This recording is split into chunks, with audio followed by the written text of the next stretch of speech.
You prepared, you knew the material, the meeting started, and the moment you opened your mouth, you heard yourself. And something changed, not in the room, but in you. You started speaking faster, you rushed to finish before someone interrupted, and by the end, you weren't sure if they understood you or if they even tried. That feeling has a name, and today we're going to deal with it.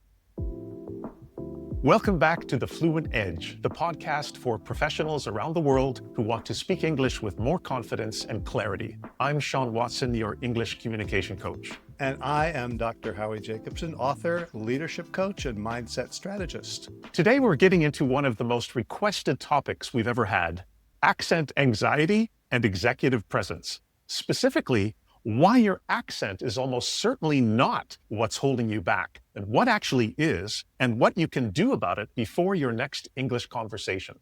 And for anyone who's ever been told to work on your accent, stay with us because there's an important distinction coming that's going to reframe this for you. This is your work. You coach executives, senior professionals every week. Why is this one of the most requested topics we've gotten for this podcast? What does accent anxiety look like? I've got a client right now, let's call him Peter. He's a senior engineer at a tech company. And he tells me, Sean, I know what I want to say. The ideas are clear, but the moment I speak in English with native English speakers in a meeting, I feel like I'm losing credibility. And here's what's interesting. His English is excellent. His vocabulary is sophisticated, his accent is German, and his instinct, his genuine belief is that it's the accent causing the problem, that if he sounded more native, he'd be taken more seriously. But when I actually listen to him speak, the accent isn't the issue. What I'm hearing is he rushes, he drops the ends of his sentences, and he qualifies everything. He'll say something like, I think maybe we could possibly consider, you know what I mean by that, right? And by the time he gets to the idea, he's already lost people in the room. So it's not really an accent problem, it's more of a delivery problem. And those are very different things. But it sounds like the accent anxiety actually contributes to the delivery problem by creating anxiety. Yeah, accent bias is also a real phenomenon, for sure. And there have been studies that say that identical content is rated as less credible when delivered with a non-native accent. But how do leaders develop the psychological resilience, in your opinion, Howie, to operate confidently in that environment anyway? I would say, first of all, you want to make sure that you are being understood. Like, for example, for me, anyone who with an accent who speaks in a sophisticated manner in English, I just assume they're smarter than me because they know my language and I don't know theirs. So I'm sure there are people for whom accent anxiety is appropriate, right? That their accent is so thick that it's actually difficult for native speakers to follow them. It might be rare, but I would want to know that's not the case. So begin by having one-on-one conversations and get honest feedback, which tells you where you stand. So you're oriented to reality. So once you have external evidence that the accent isn't the problem, then we can begin to explore why having accent anxiety arises anyway, because it still will. Because if Peter knows that people understand him, that immediately is not going to solve his problem. He's probably not going to instantly become comfortable and fluid in his presentations. There's still that fear. So then it's a matter of identifying what the fear is, how it plays out in the body, and what our bodies default to doing in cases of fear. And every one of us has a signature of how we will express a threat response in our bodies, and it'll differ. For me, I might talk much faster and become more animated and really try to and I really want you to nod along with me because I feel safer if we're on the same page. For someone else, it might be to get real quiet and ask, is this okay? Are you sure? I'm going to qualify this 12 ways so I don't get attacked. There's all sorts of different physiologies that underlie our behavior, including our speech patterns. So that's where I would look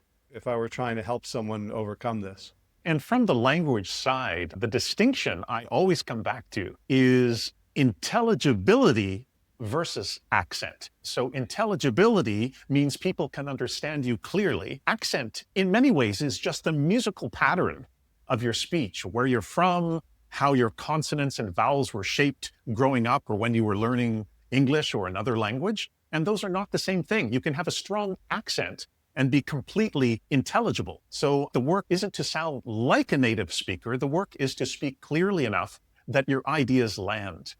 Yeah, that's beautiful.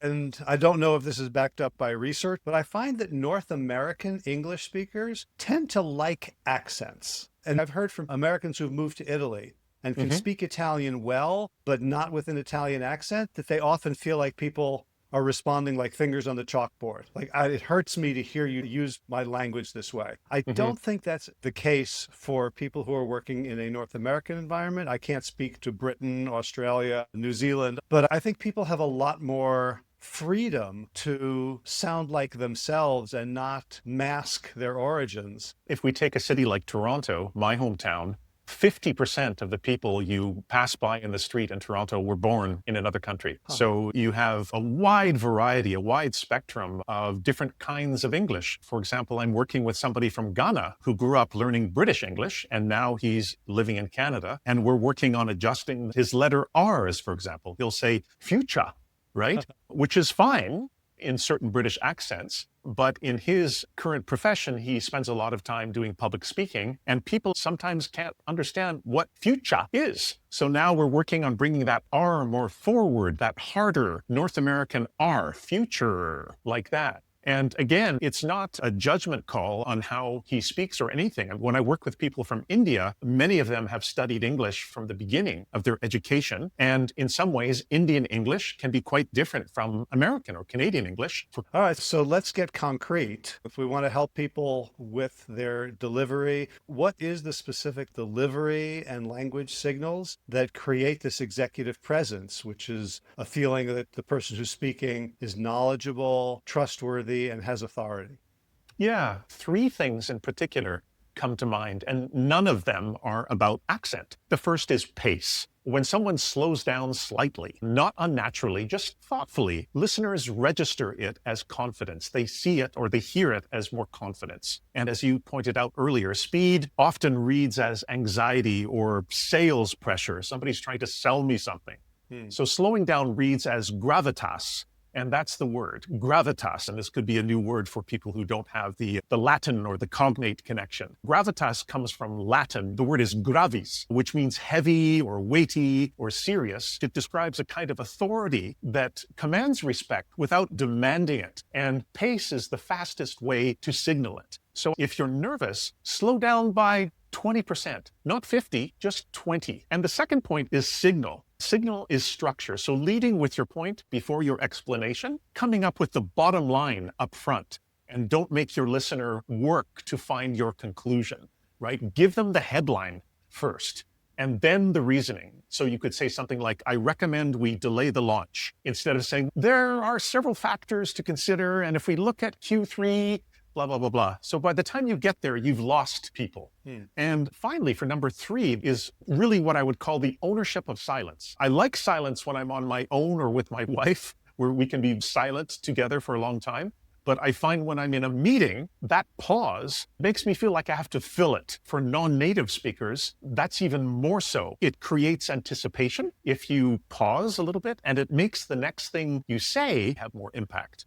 Yeah, one thing that comes to me is when we talk about pace is that speaking is a form of breathing, right? And you as an opera singer, I remember when I was doing opera, all the breathing exercises I had to do, or the sound exercises that were really focused on where am I breathing? What's relaxing? What's tensing? And so if you're speaking quickly, you're also breathing very quickly. And to the animal brain, there's a part of our nervous system that doesn't understand words, but it understands energy and signals the same way that if we were, a gazelle in a herd somewhere. And then when you see someone, your nervous system attunes and you prick up your ears to there must be a threat somewhere. I want to come back to the third one, though. So it's easy to say we want to have deliberate silences rather than awkward silences. A lot of people wouldn't know how to tell the difference. So what does deliberate silence look like in a professional conversation? The difference is in the intention behind it. Awkward silence is reactive. It happens when you've lost your train of thought or you've lost your thread and you're searching for a word and the gap opens up uninvited in a way. But deliberate, intentional silence is a choice. So you pause before answering a difficult question. You pause after making a key point to let it, as we say in English, sink in. I work with a client at the moment who's a diplomat. She does a lot of negotiations in English, and her biggest breakthrough wasn't vocabulary. It wasn't grammar. It was learning to pause for 2 full seconds before responding to a challenging question. So just 2 seconds. And she told me, Sean, it feels like an eternity. And I said, to you it does, but to the room, it sounds more like wisdom, right? So the person who fills every gap sounds uncertain. And the person who owns an intentional gap can sound more measured and more thoughtful. I remember going to a book signing by a woman who had written books on sort of Buddhist meditation. And the thing that really struck me is that she was up on stage and then people would gather by the microphone in the aisle and ask questions. And for every question, she took at least 10, 15 seconds, sometimes 30 seconds after they asked to be in silence. And then she spoke clearly, kindly. And what I took away from that was she didn't know the answer. She knew yesterday's answer, but today's answer might be different. And so she was giving respect to the question. And if you're meeting people for the first time and you do that in a professional setting, it might come across as weird. If you set up and practice that on a regular basis, that Sean is a thoughtful guy. He takes his time before responding. And I might even encourage people who feel awkward about this to say, that's a great question. Do you mind if I take a few seconds to bring my thoughts together before I respond? I really want to take my time with this. Something came to mind, but I think there might be a little bit more. I'm a huge fan of narrating your inner dialogue in a way that makes you transparent. I was working with someone yesterday who wanted to have a hard conversation and didn't know how to begin. And what if you just said that to the person? I want to have this conversation with you, but I'm a little bit scared of having it. And I'm not sure how to begin. And immediately that produces empathy, vulnerability, understanding. So you don't have to be awkward about it and you don't have to become performative. You could say, I need a few seconds to think. That's lovely. I'm working with another person who's preparing to go to an Ivy League university in the US. And so we're working on the interview process. And his difficulty is that he often pauses for too long without saying anything. He'll just pause. So we're really working on what we call bridge phrases. As I said, that's interesting. Or let me think about that for a moment. Or I haven't thought about that for a while. Or maybe my answer will be different today than it was yesterday. So I love that, Howie, especially for non-native English speakers at the beginning when they're really practicing or trying to become more intentional with their silences. I think some sort of a bridge phrase like that, just to buy a little bit of time and to suggest that maybe a bit of silence would be helpful. It's funny because we use the phrase non-native speakers of English, but everyone I work with is a non-native speaker of certain types of communication. Absolutely. Whether it's the language of coaching, if I'm used to just giving you advice or giving you feedback or telling you what to do, and now I'm going to coach you, it really is like learning another language. So all of us are non-native. There's always more to learn. There's always another level of communication excellence that we can try to attain. And it is like learning another language. You're going to have to practice it. You're going to have to hear other people do it. You're going to have to receive it as comprehensible input. And you're going to slowly make it your own by making mistakes. And not to get too political, but I do like to get political every now and then. There's a language teacher that I follow who says the difference between a dialect and a language is an army and a navy. And that language, and especially accents, have always been a way to determine class. If you're Oxbridge in the UK, you're smart. If you're East End of London Cockney, then you're presumed to be of a lower class. Yes. It was one of the nice things when I lived in London. Because I did not have a British accent, I could not be pigeonholed. People didn't know whether I was smart or stupid. They had to get to know me to find out. So Howie, why does slowing down and owning silence feel so threatening to people psychologically? Because if you're under threat, the last thing you want to do is slow down, right? If there's a saber-toothed tiger growling and stalking you, it's not natural to take a pause, to take a breath. Your body is preparing you to get out of there. to flee, to make a quick decision, and to go to tunnel vision about the threat, right? So that's probably a good thing when it comes to a saber-toothed tiger. I don't want part of my brain to be thinking about that blackberry hedge or the cave woman that I want to court later. But when we're focused on threat in front of a group of people where there is no threat, and our physiology tells us that there is, it's just a classic mismatch situation. So we have to learn how to practice before the meeting, before the presentation. Imagine yourself in that situation. Really feel their stares. Imagine their disapproval. Feel your body doing what it's going to do. And in that moment, practice slowing down. Practice saying your first sentence slowly and pausing afterwards, right? To do those reps before you need them. Getting back to the leading with your point idea, from a leadership and executive presence perspective, why do even experienced leaders still bury the lead, Howie? And what's the psychological pull toward building the case before delivering the verdict? I think it's because delivering the line is more risky because you're standing behind something. So again, there's a perceived threat of what if they think I'm wrong? What if they don't trust my reasoning? So I'm going to build up to it. It's a flight behavior. If we're, again, classifying it neurologically, avoidance is a form of flight. So the longer I talk around something without getting to the point that I'm worried people are going to judge me on, then the longer I can feel a little bit safe. Of course, it doesn't make you safe. It just reinforces any doubts people have. So by the time you do make your case, you've already undermined it with your own physiology. I would say from a language point of view, the language fix is simple, even if the habit isn't. So flip the order. Make your point first, support after, especially if you're still feeling uncomfortable about speaking in a second language in a meeting. Yeah, and there's ways to make the point and not soften it, but to anticipate objections, to say, I think that we should double our ad spend in this market for the third quarter. Now, I'm imagining that some of you have doubts about that, and I totally get it because it's taken me a while to come to this conclusion. I'm going to share my reasoning so that you can feel good. Here's what I think we should do, and I understand if you don't agree. So here, I'd like to share my reasoning, and we can look at it together. Because if I come in and I feel like my identity is tied up in doubling ad spend on social media in the third quarter, and you don't like it, then you've attacked me. If I come in and say, here's my best thinking, I'm presenting it to you to hear what you think. Can we improve this together? Then I don't own it. If you then say, I think we could do that, but I also think we should maybe take 5% and put it into hiring someone to drive around the country and get meetings. Then not only have you made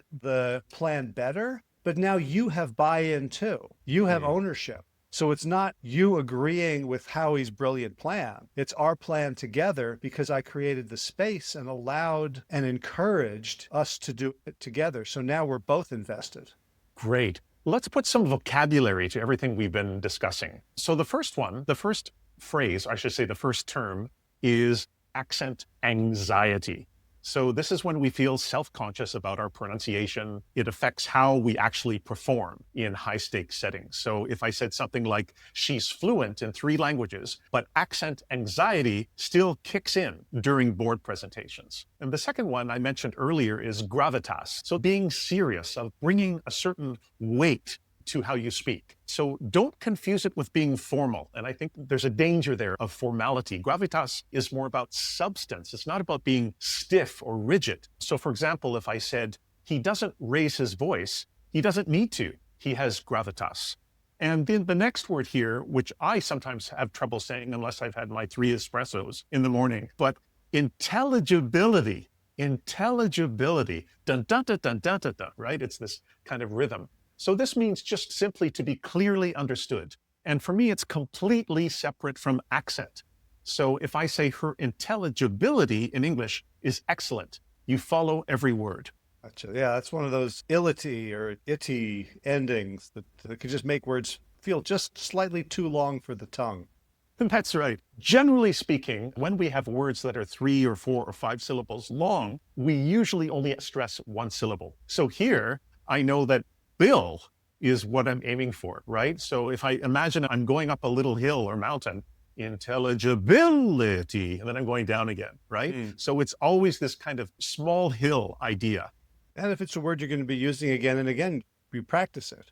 Exactly. Right? Like I walk right. around practicing the word for supply. It's abastecimiento. That's a lot of syllables. I have to practice it because it doesn't come out fluidly. It doesn't come trippingly off the tongue, which is also why I think you can speak slower in English, because it tends to have fewer syllables than a lot of other languages. So you say the same thing in Spanish and English in the same amount of time. You're just using 4 times as many syllables in Spanish. Let's stick with BLUF, bottom line up front, which means lead with your main point, the thesis you're making, and that the follow-up is going to support it or defend it or modify it in some way. So this is a standard way to show gravitas, seriousness, and respect to your audience. So we could say, next time you email your manager, BLUF it, or put the request in the first line. Yeah, and I guess we should probably qualify this by saying that BLUF it with a double F is a different verb, right? You're pretending to have something you don't.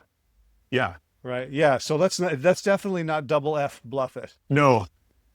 Okay, what about one more? Okay, how about hold the floor? I like the metaphors. So you're not actually down on your knees hugging the linoleum. By holding the floor means you have the attention of the people in the room to maintain attention and control of the conversation. She held the floor for 20 minutes without losing anyone. That's executive presence in action. Great, and let's just move on to a couple of phrasal verbs. So the first one is to speak up, and this means in this context to voice your opinion or to contribute in a meeting. It's not just to speak louder, the professional meaning is the one that matters. So if I said, I noticed you didn't speak up during the Q3 review, when I've lived overseas and I've been sitting in on meetings with a language that isn't my first language, my tendency is to wait to be invited to speak. There's a difference between interrupting and speaking up. Okay, so the next one would be to back down. This is to withdraw from a position, maybe under pressure, maybe you're in negotiations and somebody has suggested something that is just unreasonable or too difficult to reach. So you're backing down. So if I said something like, she made her recommendation clearly, when they pushed back, she didn't back down. She explained her reasoning, for example.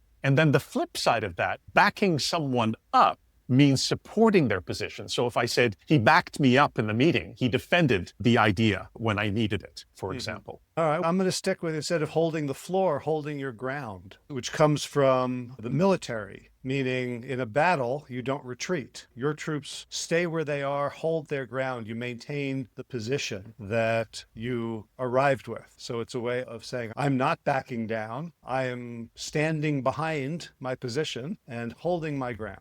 So thanks for watching or listening to the Fluent Edge podcast. If you want to work on your English communication and, drum roll please, accent clarity, book a free discovery call with Sean. And if you want to work on leadership communication or mindset, book a free discovery call with Howie. You can find our links in the description or show notes below. Until next time, keep it clear, keep it confident, and keep it human. We'll see you on the edge.